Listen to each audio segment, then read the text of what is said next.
IT job కోసం చూస్తున్నారా? ఐటీలో కెరియర్ బిల్డ్ చూసుకోవాలనుకుంటున్నారా? అయితే సమాధానం కోడింగ్ ట్యూటర్. హాయ్ హలో నమస్తే welcome back to iDream media.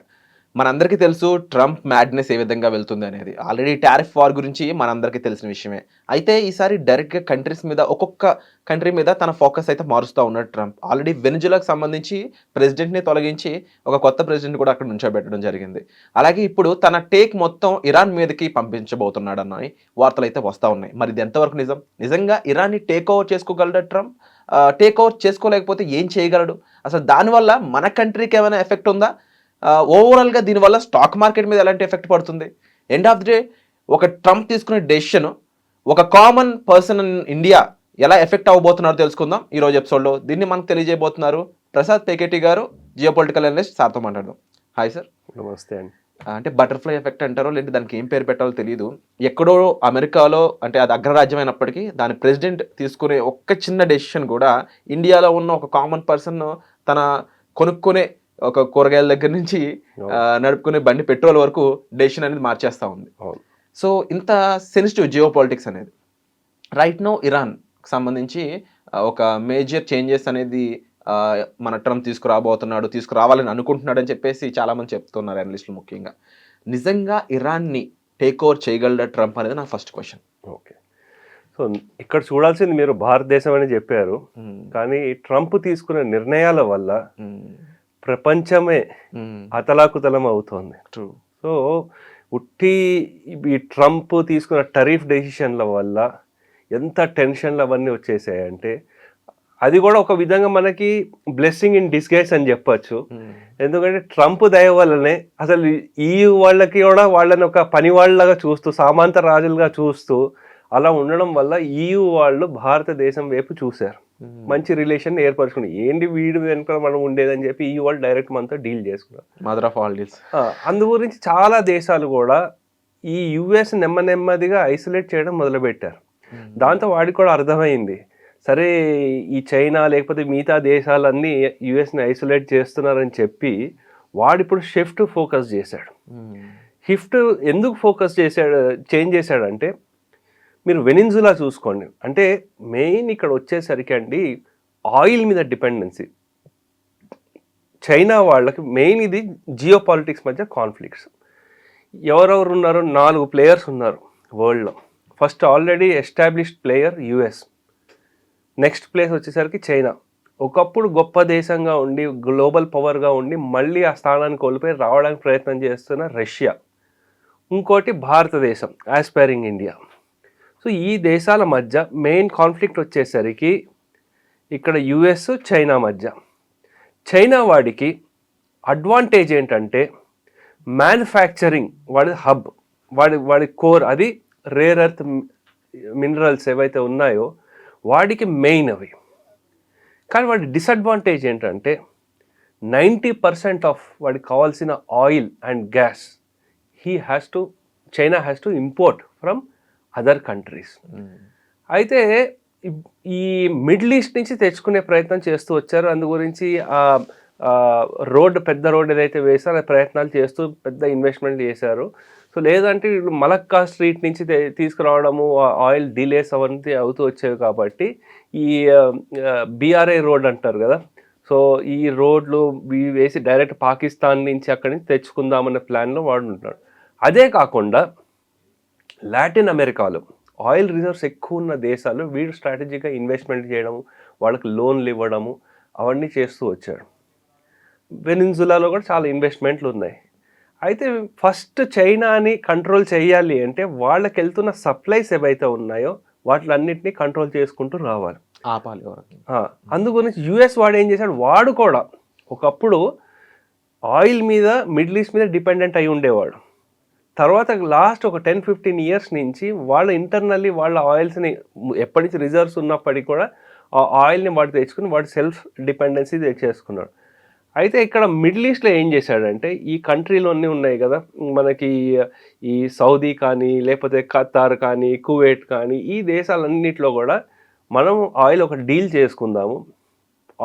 A deals చేసుకున్నా అంటే క్రూడ్ ఆయిల్ని డాలర్స్లో చేసుకున్నాం. అలా డాలర్ కంట్రోల్లో వచ్చేసింది.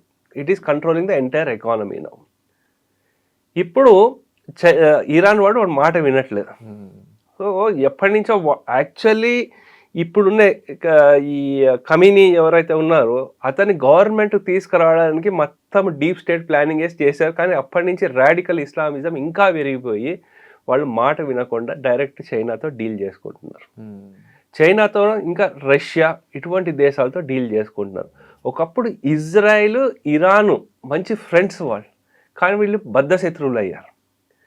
ఓకే, అంటే ఒక రకంగా ఇప్పుడు వెనుజులా కూడా ఒకనొక టైంలో చైనా రష్యా సపోర్ట్ ఉందనే ధైర్యంతో చాలా విషయాలు చేస్తే ఆ ఉండే జియోమెట్రికల్ పొజిషన్స్ బట్టి ఇరాన్ అలా చేయలేరేమో, కానీ చైనా రష్యా పూర్తిగా అమెరికా నుంచి ప్రొటెక్ట్ చేయలేవు కదా ఇరాన్ని. అయితే ఇరాన్ని డైరెక్ట్గా ప్రొటెక్ట్ చేయలేదు.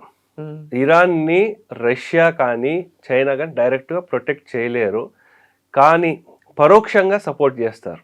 అంటే ఇప్పుడు యుద్ధ వాతావరణం ఉంది కాబట్టి అక్కడ మిజైల్స్ కానీ దానికి కావాల్సిన మెటీరియల్ చైనా పంపిస్తున్నారని అంటే యూరోపియన్ ఇంటెలిజెన్స్ వాళ్ళు చెప్తున్నారు. అలాగే నేవల్ ఎక్సర్సైజెస్ ఇవన్నీ జాయింట్ ఎక్సర్సైజెస్ రష్యా వాళ్ళు వీళ్ళతో చేస్తున్నారు. అయితే మీరు అన్నట్టు ఏదో వెనిజులాలో వాడిని కిడ్నాప్ తీసుకొచ్చి అలా చేయడం ఇంపాసిబుల్. అది ఆ అటెంప్ట్ కూడా చేయలేరు. సో ఏంటంటే ఒకవేళ అటువంటి ప్రయత్నం చేసినా సరే యాక్చువల్లీ ముస్లిం వరల్డ్ అంతా ఒకటైపోతుంది. ఇప్పుడైతే షియాస్ సున్నీలుగా విడిపోయారు, షియాస్ డామినేషన్ ఉంది. ఇప్పుడు ఇది రంజాన్ మహీనా, అందు గురించి అది ఇంకా మొత్తం ముస్లిం వరల్డ్స్ వాళ్ళ డిఫరెన్స్లు అన్ని పక్కన పెట్టేసి యుఎస్ ఇంకా విపరీతంగా తిరగబడతారు. ఇప్పుడు కూడా మనం ఆల్రెడీ చూస్తున్నాం, మన భారతదేశంలోనే కాశ్మీర్లో ఆ ప్రాంతాల్లో కూడా ఈ ఇరాన్ వాడి మీద అటాక్ చేస్తుంటే ఇక్కడ అందరూ బయటికి వస్తున్నారు. ఇంకా మిగతా దేశాలన్నిటి కూడా బయటికి వస్తారు, దాని ఇంకా యుఎస్ వాళ్ళకి తిరగబడతారు. సో అందుగురించి యుఎస్ వాడు నేను అనుకోవడం ఒక లిమిటెడ్ వార్ చేస్తాడు, ఒక 10 రోజులు 15 రోజుల్లో చేస్తాడు. సో దాంట్లో ఈ ఇజ్రాయెల్ సపోర్ట్ తీసుకుంటాడు. అయితే మీరు అడిగారు అసలు డైరెక్ట్గా వెళ్ళి అటాక్ చేసేయగలుగుతాడా, అంత సామర్థ్యం ఉందా అంటే ల్యాండ్ మీద అయితే ఎవరు చేయలేరండి. ఆన్ ల్యాండ్ ఇంపాసిబుల్ అది. సో ఎందుకంటే మీకు ఈ పిక్చర్ ఉంది, ఈ దీంట్లో ఎంత క్లారిటీగా వస్తుందో తెలియదు. ఈ చుట్టుపక్కల ఉండేవి కొండ ప్రాంతాలు, మౌంటైన్స్, ఈ మధ్యలో ఉండేదంతా ప్రజలు ఉంటారు, తెహరాన్ ఇటువంటి వీళ్ళందరూ ఉంటారు అనమాట. సో దీన్ని ఏమంటారంటే కొన్ని జాగ్రోస్ మౌంటైన్స్ అంటారు. ఒక 1600 ఉంటాయి ఇక్కడ ఈ ప్రాంతాల్లో. ఆ మౌంటైన్ వల్ల ఎవరు రాలేరు. ఇంకోటి మనకి ఎడారులు ఉన్నాయి, అక్కడ పక్క మౌంటైన్స్ ఉన్నాయి, ఒక పక్క మౌంటైన్స్ ఉన్నాయి, ఇంకో పక్క ఏమో డెజర్ట్స్ ఉన్నాయి. ఓకే, సో అక్కడ 70 degrees వరకు వెళ్తుంది. ఆన్ ద గ్రౌండ్ మూమెంట్ ఎవడైతే చేయలేరు. ఏం చేసినా సరే ఆన్ ద ఎయిర్ చేయాల్సిందే. కానీ ఆన్ ద ఎయిర్ లేకపోతే వాటర్స్ ఉన్నాయి కొన్ని, ఇక్కడ ఉన్నాయి కదా కాస్పియన్ సీ ఉన్నాయి కదా, పెర్షియన్ ఇవన్నీ ఉన్నాయి కదా, ఇక్కడ చేయాలంటే దాంతోపాటు అక్కడ ఖతారు ఈ దేశాలు ఉన్నాయి, వాళ్ళు కూడా ఎల్ఎన్జీలు వాటి మీద ఎఫెక్ట్ అవుతుంది వీళ్ళు ఏమైనా మిజైల్ చేశారు. ఇరాన్ వాడు ఏమంటున్నాడు అంటే మీరు నా మీద అటాక్ చేస్తే మీ బేసెస్ ఏవైతే ఉన్నాయో మిగతా ముస్లిం కంట్రీస్లో వాటి మీద అటాక్ చేస్తాం మేము అని బెదిరిస్తున్నాడు. అందుగురించి చుట్టుపక్కల ఉండే దేశాలు కూడా భయపడుతున్నాయి మొత్తంగా ఫుల్గా సపోర్ట్ చేయడానికి. ఇప్పుడు యాక్చువల్ ఇంకా చూసుకుంటే అండి అటువంటప్పుడు ఎలా కొట్టాలి అంటే అక్కడ ఇజ్రాయెల్ వాడు వీళ్ళు కలిసి వస్తారు. మనము ఇజ్రాయెల్ వాడు డైరెక్ట్గా హమాస్ హిజ్బుల్లా వాళ్ళు ఎప్పుడైతే ఇరాన్లోకి వెళ్ళారో టెహరాన్లోనే వాళ్ళకుండే వాళ్ళు మొసాద్ వాళ్ళు ఎవరైతే ఉన్నారో వాళ్ళ సపోర్ట్ తీసుకుని వాళ్ళందరినీ లేపేశారు కొంతమందిని. సో అటువంటి ఇంటెలిజెన్స్ సపోర్ట్ గురించి యుఎస్ వాడు ఎక్స్పెక్ట్ చేస్తున్నాడు. సో యుఎస్కి ఏంటి, ఇజ్రాయెల్ వాళ్ళకి ఏంటంటే ఎక్స్పెక్టేషన్స్, మా కంట్రీ మీద ఈ హమాసు హిజ్బుల్లా హౌతీస్ వీళ్ళందరికీ పరోక్షంగా ఇరాన్ సపోర్ట్ చేస్తూ వీళ్ళని మేము కంట్రోల్ చేయాలి. సో అదొక ఇజ్రాయెల్ వాడి ఎక్స్పెక్టేషన్స్. దాంతో ఏంటంటే ఇరాన్ వాడికి చెక్ పెట్టాలి. సో కానీ అక్కడ ఉండే ముస్లిం కంట్రీస్కి ఏంటంటే ఎప్పుడైతే ఈ కాన్ఫ్లిక్ట్ అవుతుందో వాళ్ళు మా రిఫైనరీస్ ఆయిల్ సప్లైస్ వీటిలన్నిటి మీద అటాక్ చేస్తే మేము కూడా నష్టపోతాం. కానీ యుఎస్ వాడికి ఏంటంటే వీటిలన్నిటినీ కంట్రోల్ చేస్తే చైనాకి సప్లైస్ వాడి తగ్గిపోతుంది. దాంతో ఇంకా వాడికి విపరీతం వాడి ఎకానమీ కొలాప్స్ అవుతుంది. నెంబర్ 1లో ఇప్పటికీ యుఎస్ఏ ఉంటుంది. అది వాడికి కావాల్సింది. అంటే యూజువల్‌గా ఇంటర్నేషనల్‌గా మనం ఏ ఫ్యాక్టర్ తీసుకున్నా అంటే ఇంటర్నేషనల్ వార్స్ జరుగుతున్నాయి. మనకేమో ప్రైజెస్ తలకిందులు అవుతా ఉంటాయి. క్రూడ్ ఆయిల్ ప్రైజెస్ పెరిగిపోతాయి. దాంతో పాటు నిత్యావసర వస్తువుల ధరలు పెరిగిపోతాయి. అవును. ఇప్పుడైతే బంగారం రేట్ కూడా ఆకాశానికెళ్ళింది. అవును, అవును, మేజర్ రీజన్ ఏంటంటే ఇలాంటి అనస్థితి ఉంది కాబట్టి అవును, అవును. బ్యాంకులన్నీ డాలర్‌ని నమ్మలేక గోల్డ్ కొనుక్కుంటున్నాయని రీజన్ అయితే చెప్తా ఉన్నాయి. కరెక్ట్. అయితే ఇలా ఎంతకాలం జరుగుతుంది? ఈ ఇంటర్నేషనల్ ఫ్యాక్టర్ కంటూ మరి యూఎన్ఓ అనేది మనం పెట్టుకున్నది ఎందుకు? ఇప్పుడు ఈ యూఎన్ఓ అనే దాంట్లో ఈ బ్రిక్స్ కంట్రీస్ అని సెపరేట్‌గా మళ్ళీ ఇంకొక ఎజెండా ఉంది. ఇప్పుడు యూరోపియన్ కంట్రీస్ ఏమో ఇంకేమి చేయలేనట్టు చేతులెత్తేస్తూ ఇండియా దగ్గరికే వచ్చాయంటే అర్థం చేసుకోవచ్చు. యూరోపియన్ కంట్రీస్‌కి అంత ఇప్పుడు ప్రస్తుతం డామినేషన్ లేదనేది. మిగిలిందల్లా మనం చెప్పుకునే 2 పేర్లు రష్యా, చైనా. ఇందులో రష్యా కూడా ఇప్పుడు అంత పవర్ అయితే డెఫినెట్‌లీ లేదు. వై బికాజ్ ఇండియా రష్యా మధ్య ఆయిల్ తెగదింపులు అయ్యాక ఆ డెసిషన్ బట్టి ఇంకా సైలెంట్ గానే ఉంది రష్యా. ఉక్రెయిన్ తోనే పోరాటం జరుగుతుంది తప్ప. ఇంకా ఓన్లీ హోప్ చైనా. చైనాని ఒకానొక టైంలో మనం కూడా నమ్మి రైట్ నౌ కొన్ని డీల్స్ అయితే జరుగుతా ఉన్నాయి. ఎక్స్‌పోర్ట్స్, ఇంపోర్ట్స్ ఏదైతే రద్దు చేసుకున్నామో తిరిగి జరుగుతున్నాయి. సో క్వశ్చన్ ఏంటి అంటే పుతిన్ అనే పర్సన్ ధైర్యం చేయట్లేదు. చైనా ధైర్యం చేద్దామన్నా స్కోప్ లేదు. వెనక నుంచి యుద్ధం చేద్దానంటే ఇరాన్ నుంచి ఆక్యుపై చేసుకునేంత క్యాపబిలిటీ యూఎస్‌కి ఉంది. సో యూఎస్‌లో ఉన్నదేమో ఒక మ్యాడ్ ప్రెసిడెంట్. సో దీనివల్ల ఇండియాకి ఎలాంటి ఎఫెక్ట్ ఉంది రైట్ నౌ? ఓకే. సో మీరు చెప్పిన దాంట్లో రష్యా ధైర్యం చేయట్లేదు అంటున్నారు. ఉండొచ్చు, రష్యా ధైర్యం చేయట్లేదు. కానీ రష్యా మీద కూడా డైరెక్ట్ అటాక్ చేయడానికి ఎవరు ధైర్యం చేయలేరు కూడా. ఎవరు చేస్తున్నారు? ఎవరు చేయలేరు కదా. యుఎస్ డైరెక్ట్గా చేస్తుందా? యుక్రెయిన్ ఒక ప్రాక్సీగా యూజ్ చేసుకుంటాం. అంత పవర్ఫుల్ అయినప్పటికీ యుఎస్లో లేదు మేము కాంప్రమైజ్ చేసేస్తాము. యుఎస్ వాడికి కావాల్సింది ఏంటంటే రేర్ ఎర్త్ మెటల్స్ ఏవైతే ఉన్నాయో అక్కడ యుక్రెయిన్లో కావాలి. వీళ్ళకేం కావాలి? వీళ్ళకి కావాల్సిన సీ కోస్ట్ యాక్సెస్ అవన్నిటికీ రష్యా వాడికి కావాలి. వాడు ఒక కమేడియన్ని వాళ్ళ ప్రెసిడెంట్గా ఎన్నుకున్నారు. వాడికి ఏం చేయాలో తోచట్లేదు. EU వాళ్ళకేంటి, వాళ్ళు ఫండ్స్ రూపాన ఇస్తున్నారు. వాళ్ళ ఇంకా డిఫెన్స్ లాబీస్ అవన్నీ నడుస్తున్నాయి. సో అందు గురించి ఎవ్వరు యుద్ధాన్ని కోరుకోరు ఈ సమయంలో. ఎందుకంటే ఎస్పెషల్లీ ఏమైనా స్పెసిఫిక్ ఇంట్రెస్ట్ ఉంటే తప్ప. యుఎస్ అండి సెకండ్ వరల్డ్ వార్ నుంచి ఇప్పటివరకు చాలా యుద్ధాలు చేసింది కదా. ఒక్క యుద్ధం అంటే ఇరాక్ది తప్ప ఇన్ని యుద్ధాలు ఎక్కడ గెలిచింది? ఎటువంటి దాఖలాలు లేవు. యుద్ధము గెలవడానికే చేసిన యుద్ధాలు అయితే ఏవీ లేవు. దానికి సంబంధించిన ఇండస్ట్రీలు ఏవైతే ఉంటాయో, డిఫెన్స్ కానివ్వండి, ఆయిల్ లాబీలు కానివ్వండి, వీటిలన్నిటిని సపోర్ట్ చేయడానికి యుద్ధం చేస్తున్నారు. యుక్రెయిన్ వార్ జరిగింది. యుఎస్లో డిఫెన్స్లో ఉండే స్టాక్లన్నీ ప్రైజులు పెరిగాయి. ఆయిల్ అండ్ గ్యాస్లు అన్నీ పెరిగాయి. సో ఇవి మెయిన్ అక్కడ వచ్చేసరికి. అండ్ ఈ ఆయిల్ అండ్ గ్యాస్ డిఫెన్స్ లాబీలు ఏవైతే ఉంటాయో they form the core support base of Republican party in USA.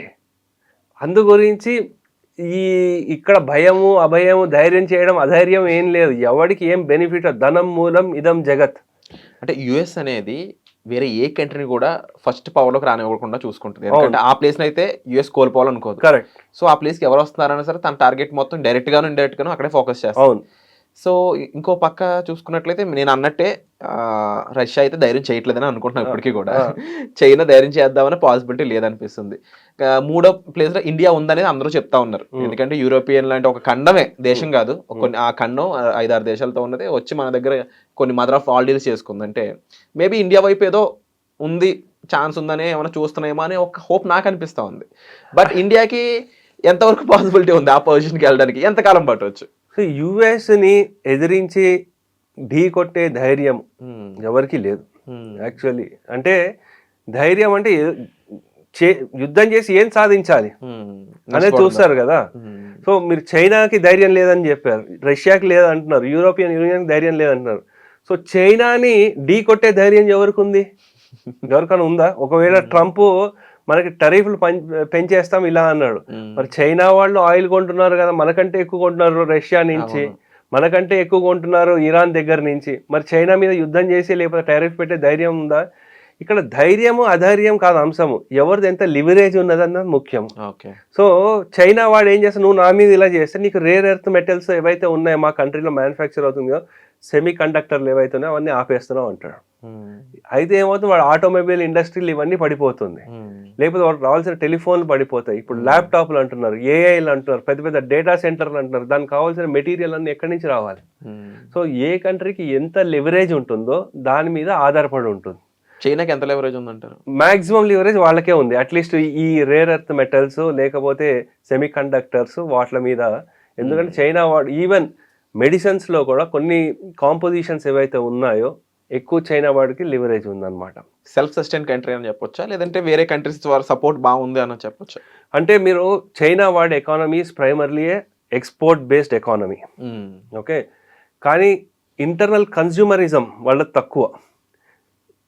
US వాళ్ళది రివర్స్.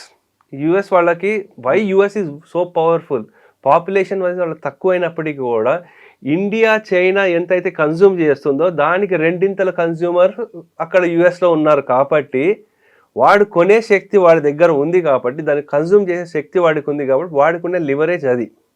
సో అందు గురించి ఈ రెండిట్ల మధ్య ఇలా జరుగుతుంటే ఇరాన్ విషయంలో ఏమైనా జరిగితే వాడు అక్కడ ఒక స్ట్రైట్ ఆఫ్ హార్మస్ అంటారు, వాడు నేను బ్లాక్ చేసేస్తున్నా అన్నాడు అనుకోండి, 20% ఆఫ్ ఆయిల్ సప్లై మొత్తం ప్రపంచానికి బంద్ అయిపోతుంది. ఓకే, సో అది బంద్ అయిందంటే దన్నుమని ఆయిల్ $100 నుంచి $150 పర్ బ్యారెల్ పెరుగుతుంది. అది పెరిగిందంటే మొత్తం ప్రపంచం అంతా మళ్ళీ రిసెషన్లోకి వెళుతుంది, ఎందుకంటే ఇన్ఫ్లేషన్ పెరుగుతుంది.